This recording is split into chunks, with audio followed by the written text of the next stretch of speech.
Hi there. I want to introduce you to a concept called modular math or modular arithmetic. And you might be wondering, well, what exactly is modular mathematics? Modular mathematics is mathematics that deals with the remainders from a division problem. So, what do we mean by the remainder? Well, let's look at this. I'm going to ask you the question, what is 15 mod 2?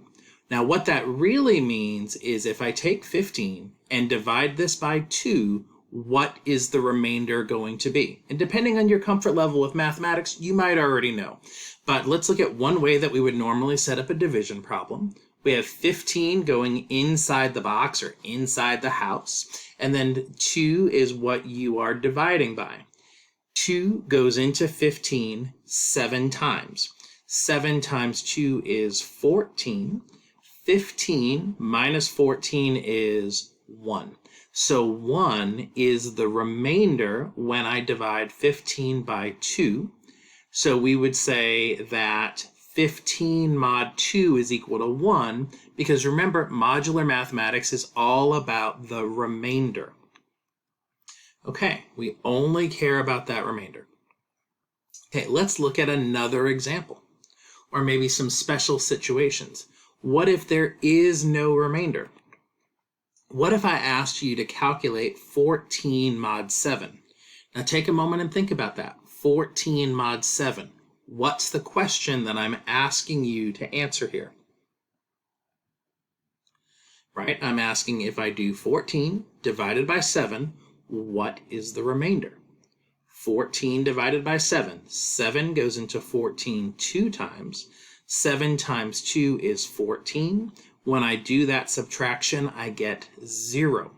That means that 0 is my remainder.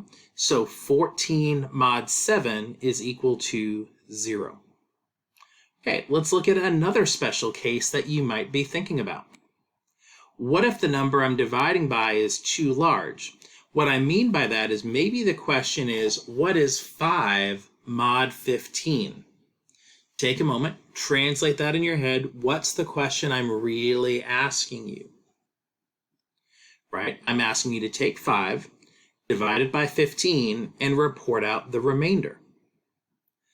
5 divided by 15. Well, 15 is larger than 5.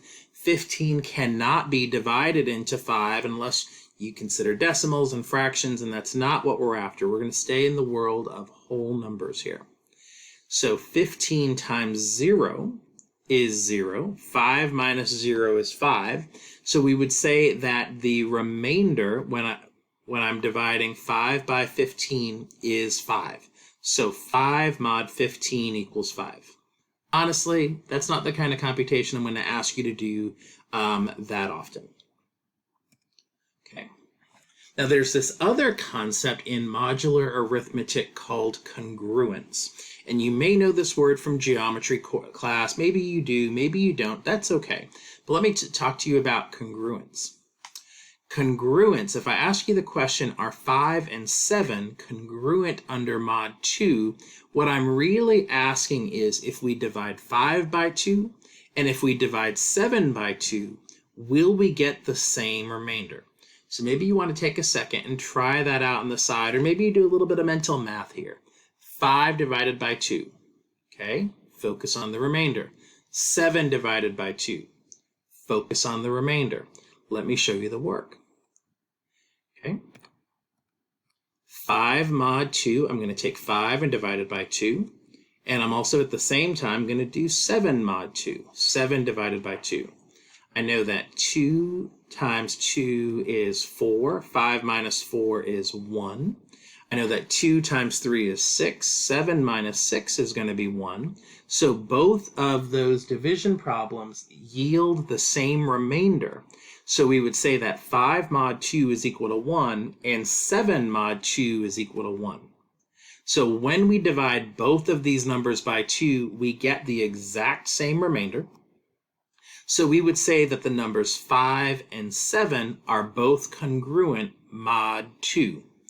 Okay, key takeaway here is that if I'm asking you, are two numbers congruent, for a particular mod or modulus. I'm just asking the question, when you do the division, do you get the same remainder in both situations? If you do, then the two numbers are congruent. If you get different remainders, they're not congruent. So let's look at another example here, and I want to know if 28 and 16 are both congruent under mod 7. So give yourself a couple of seconds to try this out on your own. You see that there's already a start here for the computation of 28 mod 7. Okay, and there is the start for 16 mod 7. 7 times 4 is 28. 7 times 2 is going to be 14. When I do the subtraction, we're getting different remainders. 28 mod 7 is equal to 0. 16 mod 7 is equal to 2.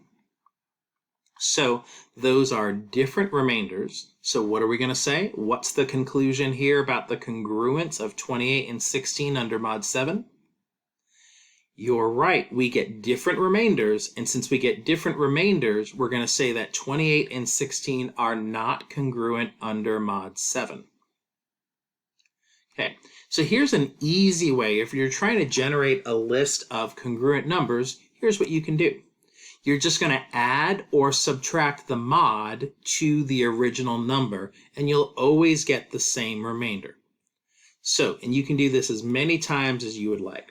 So, for example, 23 mod 5 is equal to 3. If you were here in the room with me, I'd ask somebody to explain to me, why is it that 23 mod 5 is equal to 3? And what I would hope someone would say is that, well, if I take 23 and I divide it by 5, I know that 5 goes into 23 4 times. 5 times 4 is 20. 23 minus 20 is 3. 3 is the remainder. So 23 mod 5 is equal to 3. But you know what? If I want to find another number that's congruent to 23 mod 5, I'm going to take that mod and add it on to the original number, the original 23. 23 plus 5 is 28. And if you were to go through and perform the calculation, 28 mod 5, 5 goes into 28 5 whole times. 5 times 5 is 25. You get a remainder of 3. So that is a way to generate another number that is congruent to 23 mod 5. You could also do this through subtracting 5 as many times as you would like. 23, subtract 5 again, you're going to get 13. 13 mod 5 is equal to 3. So, final takeaway here before I leave you is that two numbers are congruent if dividing them by the same number gives us the same remainder. That's what it means for two numbers to be congruent. If you get different remainders, then they are not going to be congruent to one another. I think that does it for the video. I hope you found this to be a powerful and maybe easier learning experience than you were expecting at the beginning.